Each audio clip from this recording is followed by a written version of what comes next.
street food. Greetings, one and all, and welcome to the 50th episode of Street Food. Can you all believe I made 50 of these joints?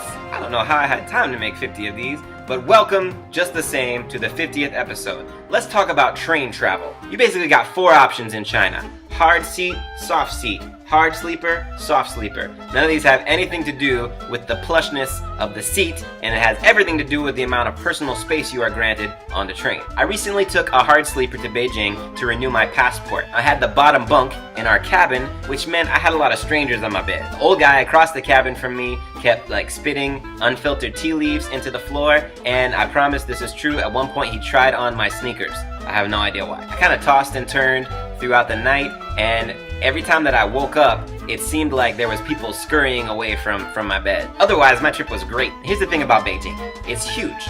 What can I show you in the city that you don't already know something about? I had the whole day to kill after my passport appointment, so I grabbed some xiaolongbao for breakfast, and then I spent almost the whole day at this place called Tijioba. Tijioba means 798, and it is an art district in Beijing.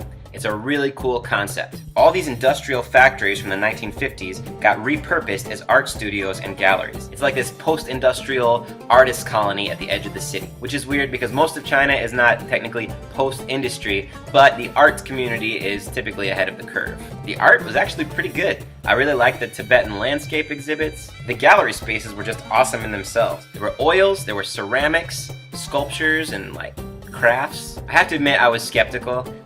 How controversial would China actually let contemporary artists be? I was impressed by the topics that they got into. There was an image of the chairman kind of emblazed over a shrine to capitalism. There was some really poignant commentary on the Chinese education system. Pretty legit. Where there is art, there will also be the commercialization of art, so the place has its fair share of gift shops. This district has 2 pipe and tobacco stores. What up, hipster niche? Is it niche or niche? Or is it niche? Or niche. And there are more hip coffee shops per square meter in Tijioba than anywhere else in China, I'm sure. I picked one called The High Place. It boasts coffee on the roof, and it's built around this giant tree. So I sat in a recliner and sipped coffee in what is basically a giant tree house, and I had the place all to myself. There's some sketchy art in the lobby, but just go like this and walk up the stairs.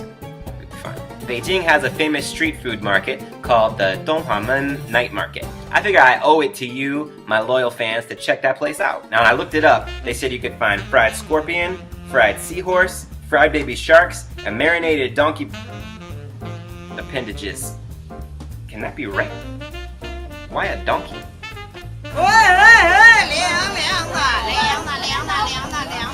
Down a back alley, I found this. Yo mai wo wo. It's a basket of steamed noodles that comes out looking like a honeycomb, and a bowl of mixed veggies: potato, cucumber, carrot, chili pepper. The owner had to teach me how to eat it. You grab some noodles and then some of your veggie mix, and you eat it. It's not bad. I'm not sure about their translation though. Sweet mix 3-wire, naked oats, whoa whoa. I know what you're thinking. He punked out and ate noodles on the 50th episode when he could have had fried scorpion, so I ate some scorpion too. It was totally expensive, but when you think about it, I guess scorpions are kind of hard to catch and raise. They deep fry them in oil, so they come out mostly crispy, kind of like a barbecue chip. I had a crowd of Chinese onlookers with faces like this. I offered to share, and they declined. So where are you from? I said the USA. I'm not sure if I got any points for us, actually.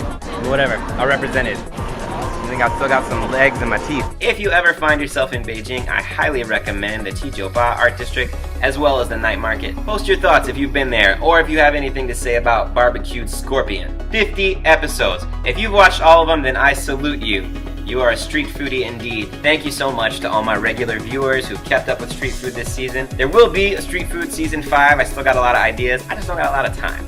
So at some point, we'll be back with season 5. Until we return with season 5, snack well on the street, watching out for parasites. Street food.